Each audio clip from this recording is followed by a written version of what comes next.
In the rush of life, we often forget that creativity isn't something we need to chase.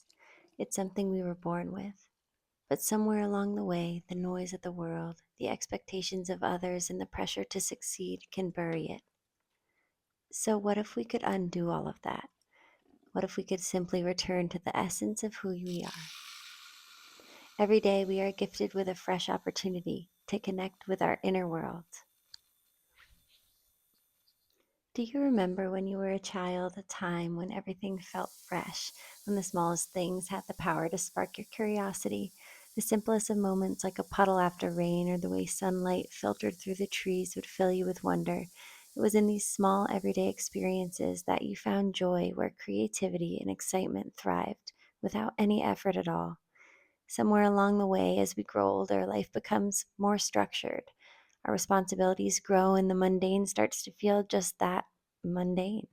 We start to look for inspiration outside of ourselves, believing it can only be found in the big moments, in the grand achievements, or in things we've never even seen before. We forget the beauty that exists in the simplest of tasks.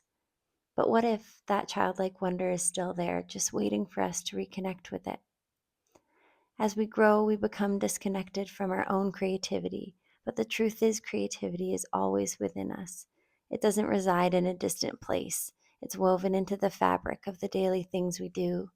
The trick is to shift our perspective, to find wonder in the ordinary, to approach each moment with curiosity, with that same lightness we had as we were a child. A curious mind, unafraid of mistakes or judgment, sees opportunity in every experience. What happens when we take a step back and allow ourselves to wonder again? What if we were to approach the mundane with the same excitement we had when we were young? Like exploring a sidewalk full of cracks and imagining them as secret passages, or seeing a garden as a kingdom full of tiny creatures with their own adventures. In the rain, a child doesn't see inconvenience. They see adventure. They jump in the puddles, they create worlds, they splash without a care. Why should we be any different? Life is full of moments like this, moments where creativity isn't just something we find, but something we create. It's within us. We discover it in how we choose to see the world. So, how do we rediscover it? It's simple. Start by letting go of expectations. Forget about doing things perfectly or correctly. Embrace the curiosity. The next time you face a mundane task, whether it's washing dishes or walking to the store, or sitting in a meeting, ask yourself, what can I see here that I haven't noticed before? What story does this moment want to tell? And how can I bring my creative self into this experience?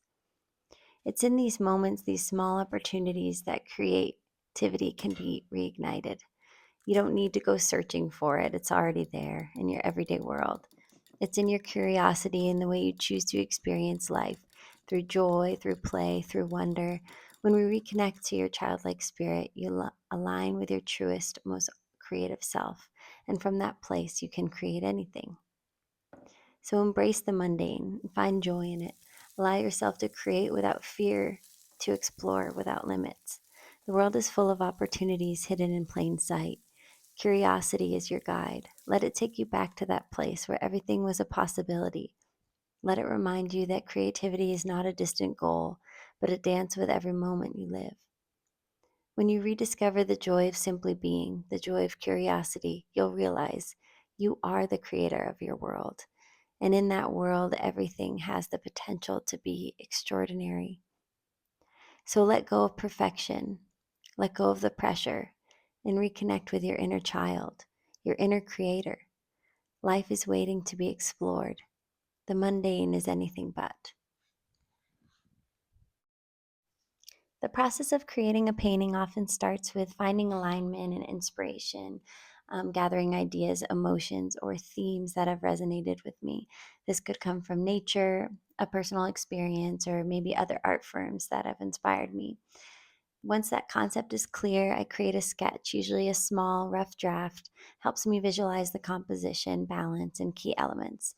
The sketch serves as a roadmap guiding the development of the larger painting, where I'll refine the details, colors, and textures, ultimately bringing the original idea to life in a finished, polished piece. For this particular concept, I'm drawing from the inspiration That doesn't always have to come from searching. So sometimes it's about remembering the joy we once had, the joy that's always been inside of us. When we let that wonder guide us, we create something not just for others, but for ourselves as well. I will be using the same kinds of colors and palette as you had seen when I printed out those images that have inspired this sketch and concept. From here, I'll take this sketch up to my studio and begin a painting, which I hope to share within the next video. So if you enjoyed this content, if this message resonated with you, first I'd like to send my gratitude to you for your engagement and for your connection, and your feedback means the world to me. So like, comment, and subscribe in order to be part of this community and continue to see this work evolve and be part of this process along with me. Thanks again. I'll see you next time.